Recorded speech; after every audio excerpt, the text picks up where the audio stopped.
اور نہ ہی یہ پروگرام کوئی رسمی جلسہ استقبال و تہنیت ہے، اس لیے کہ مفتی شمائل احمد عبداللہ ندوی حفظہ اللہ من کل سوء وسدد خطاہ، وہ اس وقت وہیں آئے ہیں جو ان کا اپنا گھر ہے۔ وہ اپنے اس ادارے میں آئے ہیں، اپنے اساتذہ کے درمیان آئے ہیں، اور اسی دانشگاہ میں آئے ہیں جہاں ان کے بال و پر نکلے، جہاں ان کے زلف فکر و فن کی مشاطگی ہوئی، جہاں کے در و بام سے انہوں نے صدائے لا تخف کا سبق پڑھا۔ اس لیے یہ پروگرام حدیث دل محفل کی ہے۔ یہ پروگرام ایک بڑے بھائی کا اپنے چھوٹوں سے، ایک سینئر ندوی کا اپنے جونیئروں سے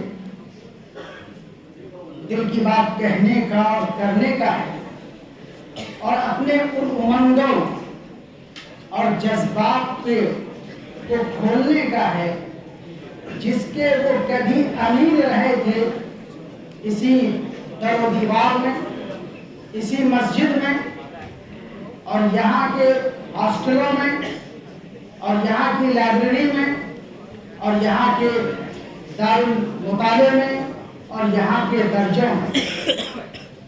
طلبہ عزیز، آپ کے علم میں ہے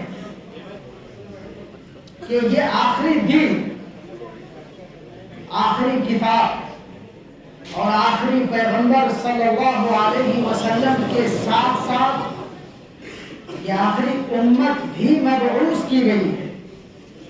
ان کے کاندھوں پر دعوت دین کا ایک عظیم الشان فریضہ اور اس کی ذمہ داری رکھی گئی ہے۔ دعوت دین ایک مسلمہ حقیقت ہے جس پر قرآن و سنت کے قطعی نصوص دلالت کرتے ہیں، اور جہاں ایک طرف یہ ایک اٹل حقیقت ہے، وہیں پر ایک دوسری حقیقت بھی ہے کہ دعوت کے طریقہ کار میں، وسائل میں، اسالیب میں وسعت رکھی گئی ہے، اس کو لگے بدھے اصول کا پابند نہیں بنایا گیا ہے۔ دعوت و تجدید میں اشاعت بھی ہے اور دفاع بھی، بس شرط یہ ہے کہ وہ حکمت، موعظت اور جدال احسن کے حالے اور دائرے میں اور اس کے اندر ہو۔ الحمدللہ آج دنیا میں لاکھوں بندے، اللہ کے لاکھوں بندے، مدارس کے فضلاء، جامعات کے فارغین، اور خود اس دارالعلوم ندوۃ العلماء کے سپوت دنیا کے مختلف حصوں میں، امریکہ میں، لندن میں، آسٹریلیا میں، جاپان میں، اور پتہ نہیں کہاں کہاں اپنی اپنی سطح سے، اپنے اپنے دائرے میں اور اپنے اپنے طریقوں سے دعوت دین کا یہ فریضہ انجام دے رہے ہیں، وہ ہم سب کے لیے لائق قدر ہیں۔ اور اسی دعوت کا ایک محاذ وہ ہے جس کو آپ جدال احسن کے نام سے جانتے ہیں۔ یہ وہ محاذ ہے جس میں ایک ایسے سپاہی کی ضرورت پڑتی ہے، مخصوص حالات میں اور مخصوص معاملات میں، جس سپاہی نے اپنے دل کی اور دماغ کی اور زبان کی ریاضت کی ہو، مشق بہم پہنچائی ہو، اس کے اسلحوں سے وہ لیس ہوا ہو، اور اس کی ٹیکنک کو اس نے سیکھا ہو۔ اللہ کا شکر ہے کہ ہمارے آج کے دارالعلوم ندوۃ العلماء کے یہ فرزند جو آپ کے سامنے ہیں، انہوں نے اس محاذ کو چنا اور اس کے لیے محنت کی، اور اللہ نے ان کو ایک موقع دیا جس میں الحمدللہ وہ اپنی کوششوں میں سرخرو ہوئے۔ اس کے لیے وہ خود مبارکباد کے مستحق ہیں اور لائق ہیں، ان کے والدین بھی، ان کے اساتذہ بھی، اور یہاں تک کہ ان کا یہ ادارہ بھی جس میں انہوں نے تعلیم حاصل کی۔ طلبہ عزیز، ہم دیکھ رہے ہیں اور ہمیں معلوم ہے کہ آپ مفتی شمائل عبداللہ ندوی کے لیے پرجوش ہیں، اور یہ فطری بات ہے۔ آپ کے ان سے انسانی، ایمانی، دینی اور حق پرستی کا رشتہ ہے۔ آپ کا پرجوش ہونا ایک فطری بات ہے، لیکن یہی وہ موقع ہے جب ہم اپنے جوش کو صحیح رخ دے سکتے ہیں۔ ہم کس طرح اپنے جوش کو صحیح رخ دے سکتے ہیں؟ اس طرح کہ ہم آج مفتی شمائل عبداللہ ندوی جن کو ہم دیکھ رہے ہیں، ہم آج ان کو دیکھ کر اپنے لیے فیصلہ نہ کریں، بلکہ یہ دیکھیں کہ مفتی شمائل عبداللہ ندوی کے اس کامیابی کے پیچھے کون سے عناصر کار فرما ہیں۔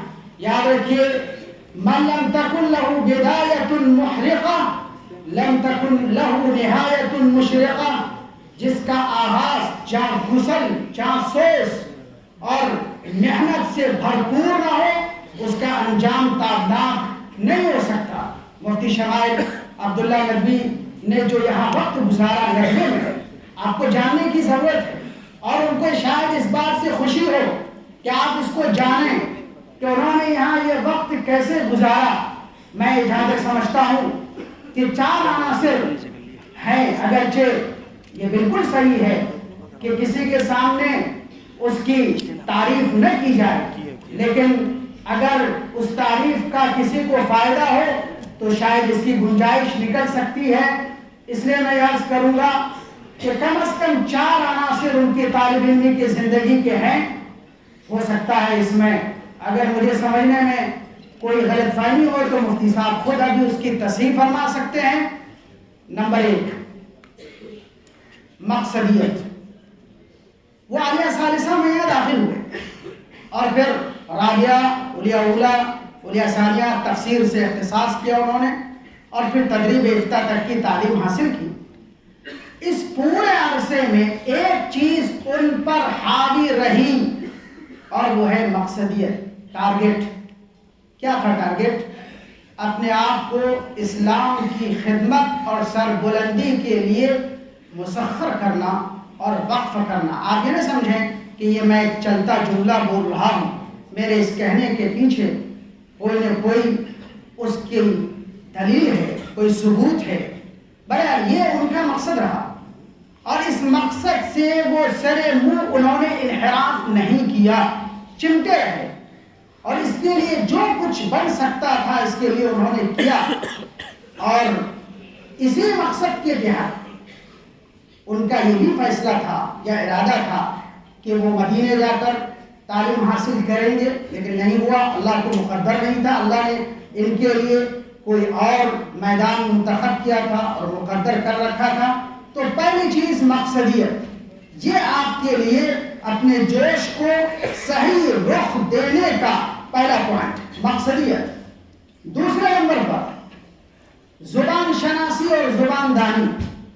یہ میں کیوں کہہ رہا ہوں؟ یہ جب یہاں آئے تھے عالیہ ثالثہ میں، اس سے پہلے ہی ان کی انگریزی بہت اچھی تھی اور عربی سے بھی ان کو واقفیت تھی، اور جب یہاں پہنچے تو انہوں نے ثالثہ اور رابعہ 2 سال میں بڑی محنت کی، انہوں نے جافشانی کی عربی زبان کے لیے، اور اس کا نتیجہ یہ ہوا کہ پھر وہ علیہ درجات میں علوم و فنون کی معیاری کتابوں کو براہ راست سمجھنے پر قادر ہو گئے، اور یہاں سے ان کے لیے دروازہ کھلا۔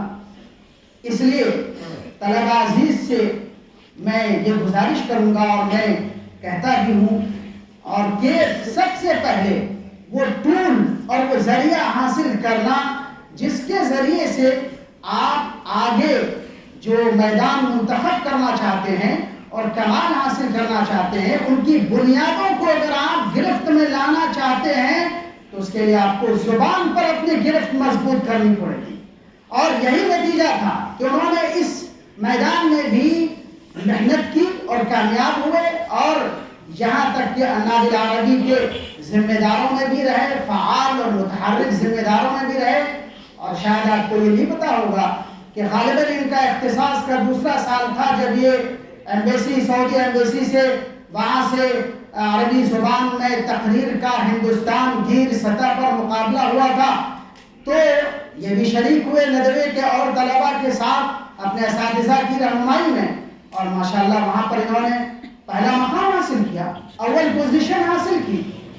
تیسرے نمبر پر تیسرا پوائنٹ وہ ہے ان کی نیکی اور صلاح، اور اس بات کی شہادت اساتذہ بھی دیں گے یہاں پر جو ان کے اساتذہ ہیں کہ یہ ہمیشہ الحمدللہ فرائض کے اہتمام کے ساتھ ساتھ اور بھی جو دوسرے نیکی کے دروازے ہیں انہوں نے ان کو کھولا، اور بالخصوص اور میں طلبہ عزیز کی توجہ اس طرف مبذول کرانا چاہوں گا، بالخصوص حلال کا اہتمام، حرام سے اجتناب، اور اس کی تاکید ان کے والدین کی ہمیشہ سے اس بات پر رہی، حلال کا اہتمام، حرام سے اجتناب اور اخلاقی رذائل سے حتی الامکان گریز، یہ وہ پاور ہے جس نے ان کو اپنے ٹارگٹ سے بڑھے رہنے پر مجبور کیا۔ آج ہم ٹارگٹ بناتے ہیں اور پھر مس کر جاتے ہیں یا بنا نہیں پاتے، اور بناتے ہیں تو اس پر ہمیں اندر سے ایک اندفاع نہیں ہوتا، آمادگی نہیں ہوتی ٹارگٹ سے چمٹنے کے لیے، اور پھر ٹارگٹ سے وہ چمٹے۔ یہ وہ پاور تھا جس نے ان کو آمادہ کیا، ساتھ میں وہ سعادت مند رہے، کتابوں سے جڑے رہے، اور سب سے بڑی بات ان کے اندر دینی غیرت کا شعلہ فروزاں رہا۔ میں سمجھتا ہوں کہ اس کی وجہ وہ اس کے جو اندرونی خوبی تھی، جو صلاح کا اس کے اندر ان کے اندر مادہ تھا، اس نے کام کیا۔ اور آخری بات اور آخری پوائنٹ، عزیزو، جوہر کو پہچانا، جوہر کو پہچانا۔ انہوں نے اپنے جوہر کو پہچانا۔ کیا وہ آج 20 تاریخ کے اس ڈیبیٹ میں کیا یہ پہلا موقع تھا جب وہ میدان میں کھڑے ہو گئے؟ ہرگز نہیں۔ ان کا یہ جوہر یہیں سے اجاگر ہو رہا تھا، اور اس کی شہادت ان کے اساتذہ بھی دیں گے۔ وہ آرگیو کرتے تھے، وہ مباحثہ کرتے تھے، وہ دلائل پیش کرتے تھے، اور اپنی بات کو پیش کرنے کا ہنر تھا ان کے اندر، سلیقہ تھا۔ یہی وجہ ہے کہ جب انہوں نے عربی زبان کی اس تقریری مقابلے میں اول پوزیشن حاصل کی، تو آپ ایسا نہ سمجھیے کہ وہ اول دن سے تقریر اور خطابت کے مشق میں ان کو اتنا موقع نہیں مل سکا تھا، لیکن اس کے باوجود وہاں انہوں نے کامیابی حاصل کی۔ یہ ان کا ذاتی جوہر تھا، اور یہاں پر بھی ان کو بالخصوص ایسی کتابوں سے دلچسپی تھی جس میں اسلام کی سربلندی ہو اور دفاع اسلام ہو۔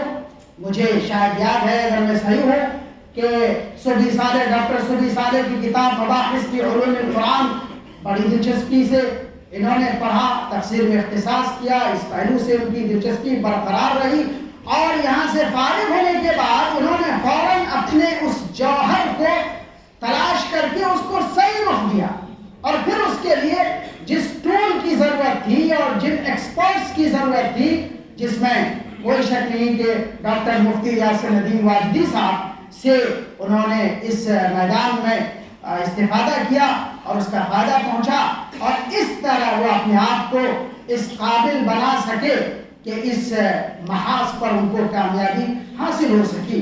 طلبہ عزیز، میں آپ سے یہ کہنا چاہتا ہوں کہ آپ میں سے شاید ہر ایک مفتی شمال عبداللہ بننا چاہتا ہے، چہروں پر دکھ رہا ہے اور آپ کا جوش بتاتا ہے، لیکن کیا اگر اس مسجد کا ہر شخص مفتی شمال عبداللہ بن جائے تو کیا یہ خدائی فیصلے اور عطیے کے خلاف اپیل نہیں ہوگی؟ اس لیے کہ اللہ نے ہر ایک شخص کو اس کا اپنا خاص جوہر عطا کیا ہے۔ اگر وہ اس جوہر کو نہیں پہچانتا تو پھر وہ کچھ نہیں بن سکتا۔ انہوں نے اپنے جوہر کو پہچانا۔ ہو سکتا ہے آپ کے اندر کوئی اور جوہر ہو، آپ پہچانیے، آپ کے اساتذہ آپ کو بتائیں گے۔ جوہر پہچاننے کے الگ الگ راستے ہیں۔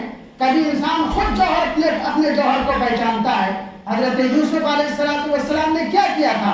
کہا اجعلنی علی خزائن الارض انی لحفیظ علیم۔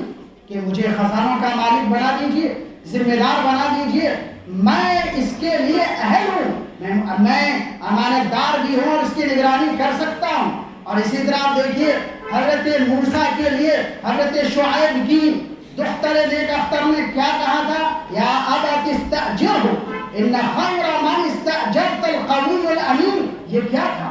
یہ جوہر کا انکشاف تھا۔ آپ میں سے ہر ایک کو اللہ نے الگ الگ جوہر عطا کیا ہے، آپ ضرور دعا کیجئے، تمنا کیجئے، کوشش کیجئے، لیکن اپنے جوہر کو نہ بھولیے کہ اللہ نے آپ کو کس لیے پیدا کیا ہے۔ ہم اس کے بعد مفتی صاحب سے اپیل کریں گے، گزارش کریں گے کہ وہ اپنے خیالات اور بالخصوص اپنے تعلیمی تجربات سے جن مراحل سے وہ یہاں گزرے اور جن سے طلباء کو فائدہ پہنچ سکتا ہے وہ اس پر روشنی ڈالیں۔